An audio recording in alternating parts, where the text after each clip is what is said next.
Welcome back to Women Making Moves, where we celebrate the moves that women are making. My name is Amy Pons, founder of Unlock the Magic, coaching, healing, and facilitator of Magic School. I'm joined today with Victoria Carrington Chavez.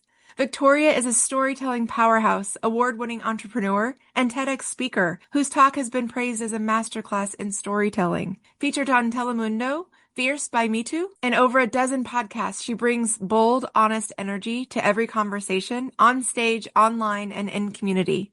Through her brand, The Story Saloon, she helps creative entrepreneurs and thought leaders own their story, speak it with confidence, and share it in a way that connects.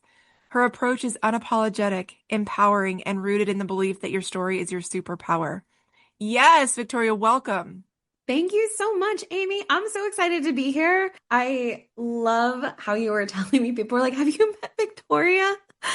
So many women in my orbit the past probably month when I am out in the wild networking and meeting amazing new people, and I'll share a little bit about me and they're like, do you know Victoria Carrington Chavez? I'm like, she's coming on my show. It just makes me laugh. I love that how many women have said that to me recently. So I already feel that we vibe and we're sisters. And so here we are in the flesh.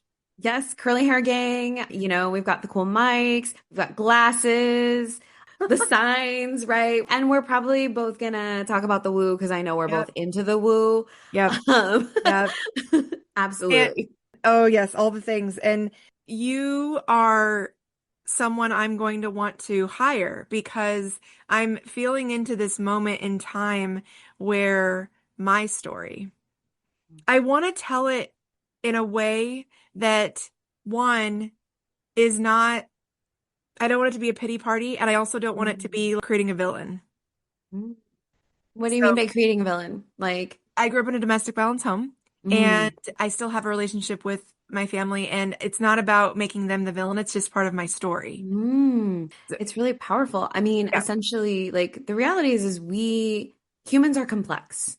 And this is where stories become this magical thing because stories have the ability to hold the space for that complexity. They have the space to hold the complexity. We are not, I like to tell some of my clients, we're not basic. We are not fit in a box. And the thing is that's beautiful, right? Yeah. For you to have this space of circle healing, right? To say like, And the thing is stories and that healing, you can kind of hold that cognitive dissonance. That's the psychological term for it, of these two opposing things of like these people that I grew up with.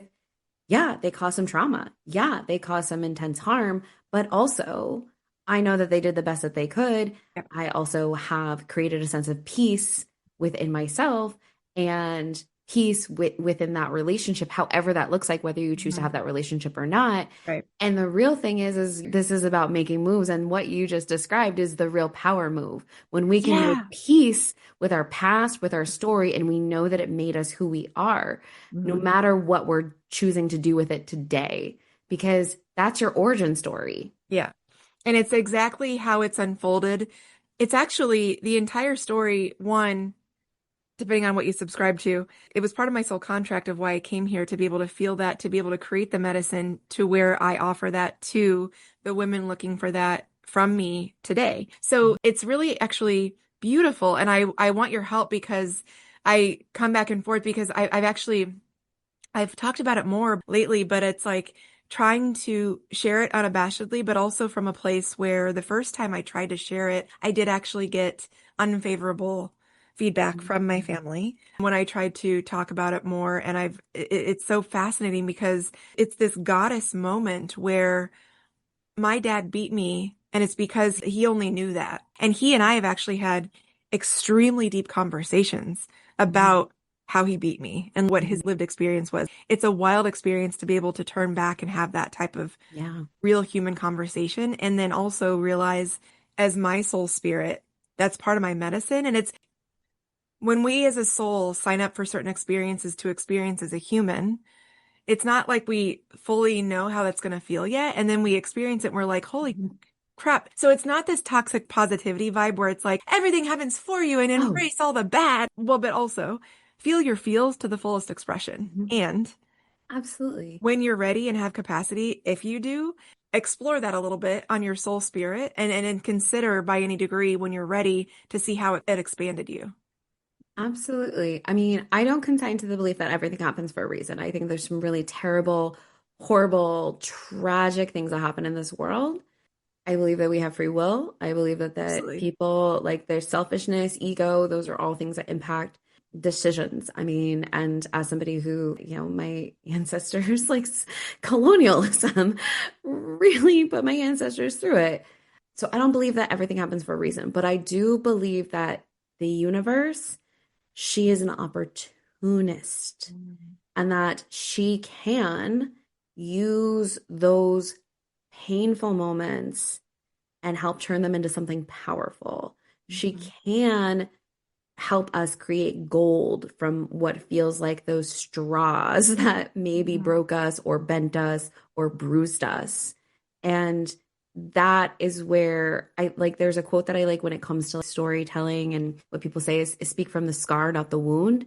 And when we reach that place of like, this is a scar, this is my tiger stripe, I Mm. earned that shit, we can talk from it from that powerful, powerful place. And there's a healing journey. And I think that that's the piece of like, I didn't necessarily, I like to say I story guide people, and there's a healing journey with that. And I like to hold that space and helping people feel those feelings, face those emotions, and sift through it and say, is this for the stage? Is this for me? Is this for a podcast? And you get to decide. You get full autonomy over your story. And a lot of us, especially if we are femme-bodied, and especially if we are from any sort of BIPOC melanin diaspora, sometimes this is the first time we're really tapping in and saying, wait, this is my story. And what I hear from even your story, Amy, is that is the connectors. A lot of us have been silenced. Shame, doubt, our own families, communities, people have silenced us and said, don't share that.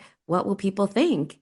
And you get to a point where when you're healing that on your journey, where I like to help guide people to is the don't give a fuck energy, where you're like, I said what I said. And I said that with my whole chest and my whole ass. And my whole ass. It's so funny. I just posted last night and my clients laugh at me for this because like I bring a lot of humor into my coaching and healing as well. And Laughter is the best medicine. right. And I'm clairsentient and claircognizant, so I can always read energy with consent from your guides or from your energy field. And I also know where you're trying to go to. So my clients will be like, "Can you just tell me?" I'm like, "No." But also, and I can tell by looking at someone that their taint is clenched.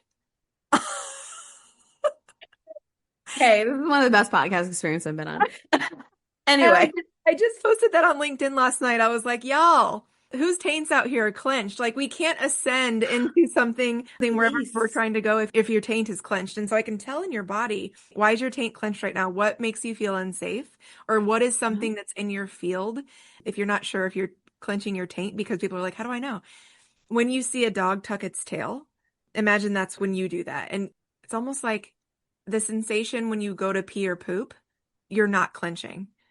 So I Yeah. hope everyone is feeling their taint right now. And that release. I mean, I will be honest, like, in some of this spiritual journey, when you have that release, the release of like you can breathe again. You have the release of where you feel like you can move again. You stand up a little taller, and then you have the release of, the bowels. And then you're Yeah. like, oh, okay. Oh. I have now released some of that stuff that was really blocking me. And as we know, or as we can talk about, the spiritual and the physical are connected. So I'm Yeah. not surprised that this is part of the conversation, because so much of like being able to share our stories unapologetically or share them boldly really are about release. Like you have Yeah. to release what is standing in your way. And in the beginning part, it is kind of you versus you. And then you're like, wait, like, because you reach a point, like maybe when you were a kid, like you didn't feel like you could say stuff. But now, as a grown ass person, you get Mm. to decide. I And get to decide. you get to decide. Do you know how much power and freedom there is in that? For the first 40 years of my life, I served outside of myself, meaning like anything that anybody outside of me needed, or I was serving outside of myself. And what's so amazing right now in this time and space and the past several years of my life is I'm so in tune with my own internal oneness and energy with the universe that people, places, and things around me, I get to discern if that's my vibe or not. And I also get to discern and choose whether I stay in that moment. And I feel that's where I see a lot of taint clenchers are the ones that force themselves to stay in or around those people, places, and things when the vibes are off. Yeah. I mean, we have been conditioned. And I say we because like I feel like a lot of the people that I work with as well, they're healing from people pleasing. They're healing from perfectionism and a lot of that conditioning, right? And there's this book I read a number of years ago that I like to revisit. This really helps, called Becoming Your Own Inner Mother. And it speaks to the mother wounds. And what I love is that she basically is saying, even if you had a good mother, because of the patriarchal society that we live in, you got some mother wounds because things are upside down and backwards. And with that, what she says is that women, we have to choose between these two things, and it's to be loved or to be powerful. Mm. And a lot of times we default to being loved, which means that we give up our power to be loved, and healing that, which is one of the methodologies that is storytelling that I use to help heal that, says, nah, you can be both powerful and you can be loved. Unclench your jaw. Unclench, mama. Like Unclench. drop your shoulders. This whole tank clenching thing, I'm so like on a vibe about, and I'm going to be posting so much more about it. It's so human that it gives you a chuckle, and then you're like, wait, am I clenching my tank? Clenching? And when we're in utero, we download into our DNA everything from, you talk about ancestors, everything from not only mom, but grandma, great grandma. And so that's just in us when we get here. And then we build our chakras. Your chakras actually start being formed utero, and it lasts up until like well into teenagehood. But especially as women, we hold in our womb space everything from the lineage. So there was likely a point in time that every single one of us, and I'll speak as a white woman, I hold in my womb space, in my lineage, women in my ancestry that held power over someone or enslaved or did something, those wounds. Mm-hmm. And so as we approach Samhain in the next couple weeks, yes, Ancestry gets to be not only honoring the cycle of death, but I also like to think that I honor and heal and forgive for what they didn't know better from or didn't have the power or skill set or tools to change. Yeah. I mean, when I think of stories and their ability to break cycles, we kind of get to, as we're looking at our stories, right? Decide, do I want to rewrite this? Do I want to reclaim this? Or do I want to release this? And that can go for a number of things that get passed down to us. Yeah. And I think that you bring up this really deep point that you don't always see, right? Is like, we don't have to live the story of our ancestors.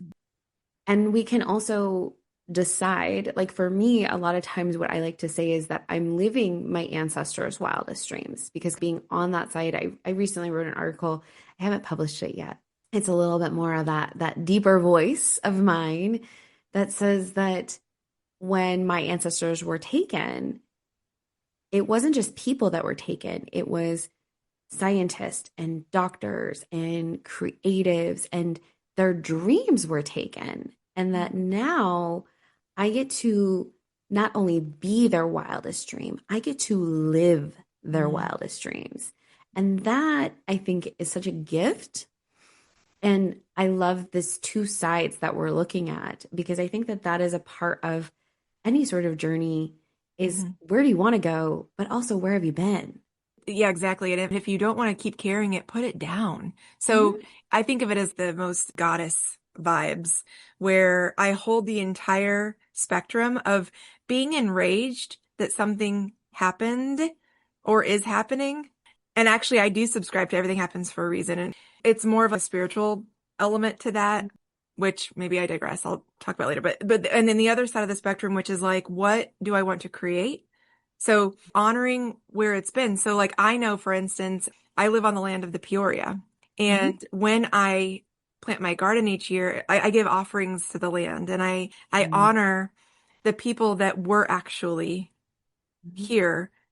Nobody from Europe found anything. People are already here. Let's not get it twisted. Okay. No, So we were vibing. like, no. Yeah, they sure did find something, people that were already established and lived here. So it's understanding, and this is where you get to have the sacred rage. Sacred rage, Mm. I think people sometimes, again, as women, like we're told not to be that. And I'm like, no, feel your sacred rage to the fullest expression. So then you can get to a place where it's like, what do you want? What do you want to create? And the forgiveness part, the love, the expansion is how we're able to create the new. And I think about Mhm. this at this exact space and time when we are in the upside down. I have this acute awareness of how much human suffering is unfolding. And Mm. I also have this let 'em vibe for it to continue to deconstruct and dismantle so that people like you and me can go and create the new. We can't keep building on the same old systems. And that's not by any means justifying or that I like how it's unfolding. It's just that I'm aware of that spectrum. Yeah, I mean, you don't want to build a house on a bad foundation, and We've been doing that. it's not working. Eventually that house will fall down. It's a house And of cards. house of cards.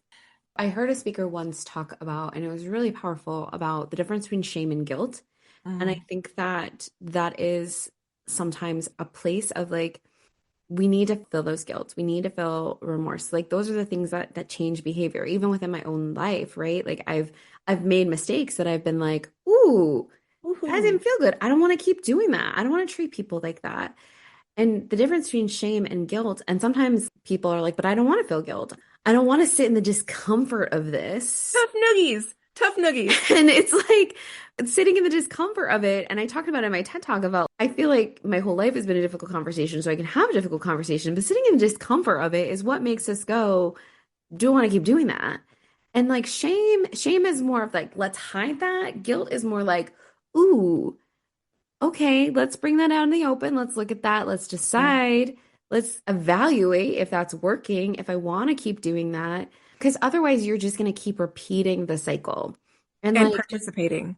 and And participating. I lead with curiosity and education, not judgment. I used to rage out at somebody. I got into white savior vibe. And now I'm like, ooh, help me understand where you learned that. What's that experience? And to your point about allowing yourself to feel the guilt, that's where I come from with everything happens for a reason or for us. And we have beautiful free will to decide what to do when that Mhm. comes back into so I feel that we all have a soul blueprint and we came here to feel that soul blueprint as a human, and we get to choose whether we follow that or not, or what we take in and what we don't take in. It's like a both for me. Everything happens for a reason, and you always get a choice. Yeah, I mean, you absolutely always have a choice, and it's a both and. I mean, it's kind of tying it back to my TED Talk. It even got labeled, it's about both and, because so often it's pick a box, pick a lane, pick one thing, and like we are multitudes. We are complex. We are multidimensional. Like there's a lot going on with us and for us. And to try to fit it all in the simplicity or just in a box just doesn't it doesn't serve us for that highest good, Right. to whatever feels aligned for the highest good. Whatever that is. And I think that's why sometimes people shy away from spirituality or going back inward or understanding, because it is, as a human, when you try to understand that there's a multiverse, there are multiple dimensions, there are parallel realities, when you try as a human to understand, your mind's blown. We're not meant to understand it. So there's a lot of surrender. Something will unfold in my daily life that is from a parallel reality. And I'm like, huh, that was cool. Yeah, I was recently in another podcast and we were talking about Joseph Campbell's hero's journey. And of course, the work that I do working in archetypes, which there's a lot of different ways that archetypes show up, and stories being one of them. And Mhm. Stories help us build characters to create personas. And these are things that we're consistently doing. And archetypes help us understand what are the universal truths around that character. So, for example, you say the word hero, generally people know what you mean. And they can just kind of feel like, oh, this is what a hero feels like. Oh, this is what a villain feels like. A sage, that's another archetype, or the lover archetype. And to kind of get into the woo, astrology is another place that we use a lot of archetypes and zodiacs. And so just kind of understanding those characteristics help us understand ourselves. But then we were talking about all the different ways. They're like, but what about the pilgrimage journey? Or what about, and for me, I align and appreciate the heroine's journey, which is a little different, but still similar. And I was like, you know what? It's all about the journey. The point is that you are exploring who you are, where you come from, where you want to go. You're being introspective to yourself, and you're willing to evolve. And even if you're not willing to evolve, it's okay. Like, I think that those journeys help us reflect and refine no matter what we call them. And it's not up to anybody else. Like there are people in this space and time that are meant to stay in only their human and not consider that there is anything beyond them. And that could be actually a catalyst for someone else to remember who they are. I spent 20 years in corporate America and pivoted out to coach healer because I was always those. Actually, I was masquerading as a corporate executive, but like I was always a coach and healer. I come from a long line of shamans from Scotland. And so I have this cool 20 years of business acumen in the 3D, but I also understand the infinite wisdom in my bones and DNA from when you talk about ancestry as those healers, those shamans. Who were your ancestors before colonialism? Maybe that's a fun combo to have. Oh, yeah. I mean, that's It's that's like a when they were living their best lives. deep question. Yes. And I mean, I like to remind myself that trauma was not the only thing Right. our ancestors passed on to us, Right. no matter where in the world, right? And Same. so Sometimes I'm like, why do I have this in me? And then my shaman reminds me, they're like, hey, it was good stuff too. I'm like, okay, okay. yeah, Sorry. Go yeah. ahead. No, you're right. There's good stuff. And it kind of goes back to that cycle breaking. Like you get to decide. And just because something was handed to you doesn't mean that you have to take it. Doesn't mean you have to just say, yeah, I'm going to keep doing that. But I also think that that's also where community and guides and coaches, all of those things are really helpful because I think sometimes it can feel really lonely. There's a term out there called you're the black sheep of your family because maybe you're the one who's doing it differently. And maybe instead of the black sheep, I like to sometimes say there's a quote that I really like that's like, maybe instead of the black sheep, you're the magical unicorn. And like magical unicorn of your family, you're the one that is shifting everything from your lineage from like 7 generations on for the next 7 generations, and you're like a fucking rainbow Yeah. and you don't feel like you fit in, and that's okay because you weren't meant to. If you fit in, it's like at the end of my TEDx where it's like, if you feel like you don't fit in the box, it's because you were meant to fit in the box. You are beyond the box. I have this meme in my rotation on LinkedIn, and it's this box bursting open with stars and glitter. And the message is, you don't fit in the box? Woo! Congratulations. That's amazing. And you're here to fuck shit up, and that's awesome. And it doesn't Yeah. always have to look so the fucking shit up right now doesn't necessarily, it's not from a place, I feel, of physicality or more war or more hatred. It's actually the fucking shit up is standing so 10 toes down in your light, in your unique brilliance and magic, that reverberates out into the collective. That's the way we're fucking shit up. I vibe with that. I vibe with that. Yeah, I mean, kind of going back to like, you don't fit in the box. I've lately been telling a lot of my clients, I'm like, you're not a basic bitch. Stop trying to be a basic bitch. I Like, love that. I love right? that. Like, Like, what's making you feel small today? yes. Yeah. What's making you feel small and really asking yourself, where did this come from? Is this my voice? Is Mine. this someone else's voice? Like, what is that script? I mean, my coaching, a lot of the methodologies I talk about or guiding is through something I call main character energy. And I take it as a space of like, you are the main character of your story, but also you're the fucking author. And there's a term that I really love called sonder, which Mhm. talks about essentially you're a main character, but so is everybody else around you. It speaks to the stars. Like we are all a part of this beautiful constellation. We're all radiating and vibing at our own levels. And if we all were the same, the night sky would not be as brilliant as it is. And Mm. so, like you said, it's about what is your radiance? What is your brilliance? Like, Mm. stand in that, be that instead of trying to be somebody else.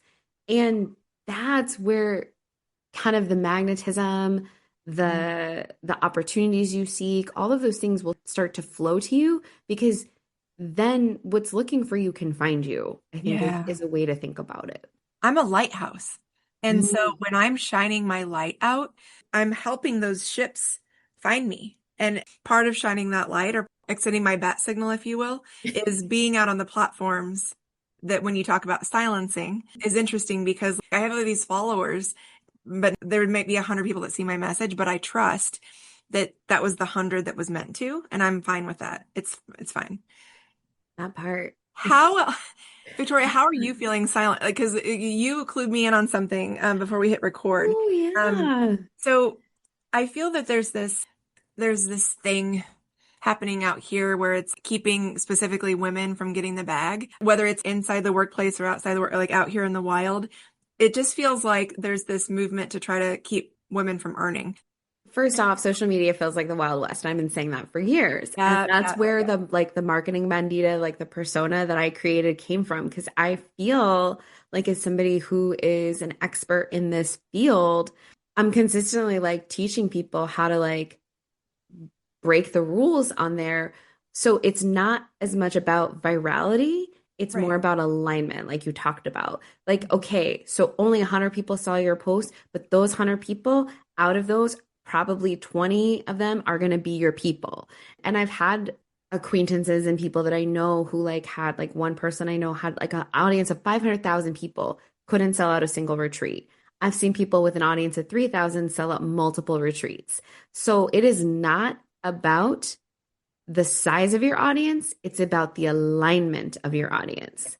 And your voice in which you bring, that energy that you bring within the message or that Mhm. post, that's the vibe. We can And your actually tell when you're forcing yourself to, yeah, yeah. and your authenticity in that. So your voice, your authenticity, like who you are. To your point, I feel like social media, and I've seen this time and time again, rewards more of the vanity of it over the authenticity. And your audience is who's going to connect with the authenticity. And Mm. so there is a thing going on. There's a lot of suppression, there's a lot of like algorithmic changes. And the thing is it's this constant reminder that we are renting space, as you said. Social media is the movie trailer. That's what I tell people all the time of your brand. It is the movie trailer. It is not the box office. You are the box office.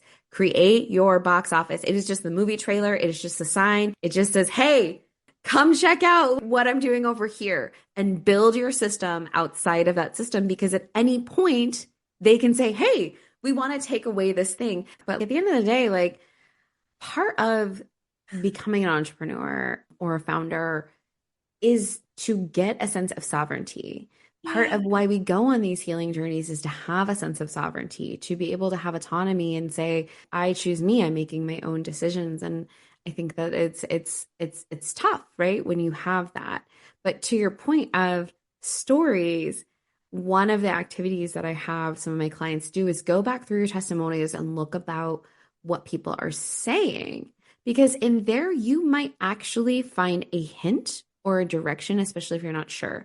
So I do a lot of what my clients have called is confidence coaching. Like when somebody was like, oh, no, confidence is something you help people with. I was like, really? I don't feel super confident. That's not something I would say about myself.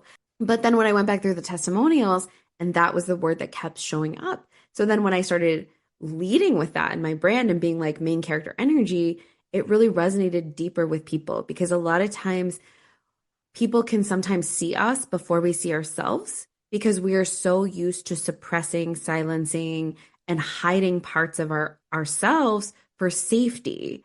And especially if we're powerful women, especially if we're strong, because once again, we've been given this narrative, this bullshit narrative that you can be loved or you can be powerful. And 9 times out of 10, we're choosing loved. So we're suppressing our own power. In those testimonials is your power, is the things that people see in you that make you strong, that make you skilled, and make you you. And so that's kind of why it's like, oh, well, fuck you. Like, Hmm. but Build reminders, your we get to write our own narratives. build Build your own build your system. systems, build your ecosystem. Just make sure you have a way to claim your power. And you talk about loved or power. So for me, what that brings up is I'm certified in chakras, and Mm. not that I have to be, but I felt I needed to have that certification, which is part of my corporate wound. I digress. So heart chakra is love or be loved, love and to be loved. Visiting just south of that is your solar plexus, which is the will or the power, something that powers your 3D existence. They get to work Mm. together. So what you're saying, this narrative that we've been taught or this script, this is your invitation to go back into your heart and your solar plexus to see how they can work together, that you can have love and power. Yep. It's a both. It's a both and, like, absolutely. And like power, I think of it not necessarily in the space of power over No, people. no, no, no, no, no, no, no, no, no. And no, you're right. But No, no, it's no, no. it's that it's a sovereignty, it's that ownership, it's knowing my worth. I used to be surprised when people would tell me that I was really smart because I was so used to suppressing that because of where I grew up. It was kind of like you can't be pretty and smart. Like we don't do that here. Like pick one. And society and narratives, and I wanted to be liked, right? Like people pleasing. And so I was like, oh, I'll just be pretty and play dumb. And so for me, stepping into that power is like being like, oh no, I'm when I say words like brilliant, I'm like, I'm also speaking to like, I'm intelligent. I'm a very intelligent person and not trying to downplay that and not be like, I'm the smartest person in the room because sometimes I'm not. And actually that's a good thing because I don't want to know all the things. That's a like that's hard on your back. Like, so it's just, I think that I really feel like when we know our own power, our own worth, our own strengths and values, especially outside of monetary, we really can connect to something that does feel really sovereign and really freeing. Mm. So, Victoria, as we start to wind down, for those that may not be in tune with astrological or don't vibe with it, there's actually been like a big cosmic shift, particularly this year in this really big time of systemic change that kind of kicked off in March. And we may not realize it, but like all of our DNA at the cellular level is changing and we're walking into a new age, a new paradigm. What would you share with someone that's like, what the hell's going on? Why do I feel different? Why does anything that felt good, even like 3 months ago, no longer? And I feel lost or stuck, or like, what the hell is happening? What the actual fuck's happening right now? And knowing that it's not a quick answer or a quick fix in a time and space where we're used to quick fixes, that it's a journey, that it's a pathway. What would you share with someone that is starting to feel that severe pinch or ache and it's like, holy hell? What would you share as the first thing they could start to feel into or could do for themselves by any degree to maybe give a digestible tidbit so that they could start maybe pulling the threads for themselves or start feeling into what's happening? Yeah, the seasons remind us how beautiful shifts can be. Fall reminds us how beautiful things can be before the release. And that what would those trees be if they held onto those leaves? And then I sometimes I like to walk through visualizations of like, okay, so this tree now has these dead, decaying leaves that aren't providing any nutrients to them anymore. How silly would that be to like kind of hang on to that and hold that? And then where are the new leaves going to form if the old leaves are there? And so if you are like, what the fuck is happening? Everything is overwhelming and I don't know what to do next. Take a deep breath and realize you're not alone. We're all kind of in it. Like I've been going through my own personal, like some things on not in Victoria's 2025 bingo card. But what has gotten me through is remembering that, is remembering the leaves release and fall to create space for what is new in the spring. And you are just in a season of release. Yeah, and I like that you're saying that we're all in this together. Find your okayness or your peace on any degree every single day. And it doesn't mean that you're not acutely aware of what is all unfolding out in the world, and you have that free will to choose a moment of safety or peace, Yep. again, by any degree, every single day. So put down your screens, touch some grass, light a candle. Like, what is something that just helps you feel by any degree okay? Find your okayness. So, Victoria, how can we find you and how can we support your work? Where can we find you? Yeah, so you can find me on LinkedIn, Victoria Carrington Chavez. You can also find me I have a Substack called The Story Saloon. You can find me there. I also have a website, lilacaspen.com. And I'm also hanging out on Instagram sometimes these days. I mean, I have a lot of feelings about that, but like, those are some of the places like I hang out. And then there's a good old fashioned, you can email me, victoria@lilacaspen.com. I'm gonna start writing letters again, maybe. No, I'm not gonna do I'm, that. I mean, I'm close. I do actually send quite a bit of snail mail. I have found, and this is like, if you've made it to the end, I will give you this marketing tidbit that honestly, they said that people that receive handwritten notes from people that they work with are 15 times more likely to continue to refer and buy from you, which tells you the importance in a very digital age of taking the time to slow down and connect to those good old fashioned, like tactile pen and paper things. I agree. I send all of my clients a curated over our time together. I'm leveraging my intuition and my abilities to put together like curated gift box for them. I love that. 10 points, 10 points. There's always going to be some sort of fun witchy tool in there as well. And so they're like, interesting, if they're not quite there yet. Closing remarks as we wrap up. Yeah. I mean, first off, thank you so much, Amy, for having me. I love that. Like, we're like, do you know Victoria? And then the woo. But I think that what I really appreciate is your honesty, your authenticity, and your willingness to continue to speak out and amplify voices. That's really powerful. It's very clear you are rewriting your story and you're rewriting it your own way. And you're entering in, I really feel it. You're entering in your don't give a fuck era. Like you're already there. Like you're like 9.5 toes in. And hopefully I can help you get past the other like half. But like, listen, we doing things with our whole ass these days. Anyway, that's that. Thank you, Victoria. Thank you.